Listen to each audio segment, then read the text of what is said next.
I've been using the ASUS ROG Ally X for the last few weeks, and here are my findings both with battery life and performance. These tests were performed by measuring how long it would take to drop 10% for turbo and 5% for performance in quiet. When using turbo mode at 25 watts, you can expect to get a tad over 2 hours with the Ally X, and whilst it still doesn't sound like a lot, that's over twice the amount that I got with the original, and it just makes a world of difference. In performance mode, I was able to get 2.5 hours compared to 1.5 on the original, but again, that's with a higher 17 watt TDP over 15 watts with the original. And impressively, you can get more in this 17 watt performance mode than you could with the 10 watt quiet mode in the original console.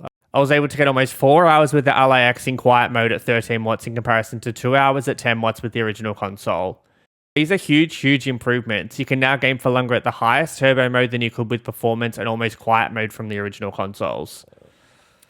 The other massive improvement comes in the way of performance. Whilst the Ally X has the same Z1 processor, it not only has 8GB more RAM, but it's also faster at 24GB of 7500 megatransfers per second compared to 16GB of 6400 megatransfers in the original.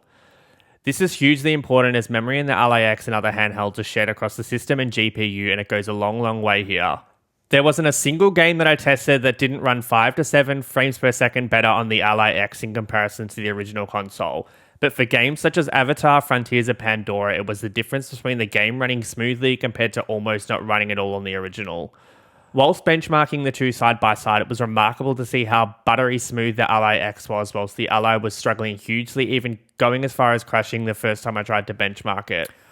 While I don't recommend running out and buying a ROG Ally X for the sole reason of getting a few more frames, I have zero doubts that we'll start to see more games that struggle to run on the original, given we've already seen Avatar, Frontiers of Pandora and Alan Wake 2 require more memory than what's on offer.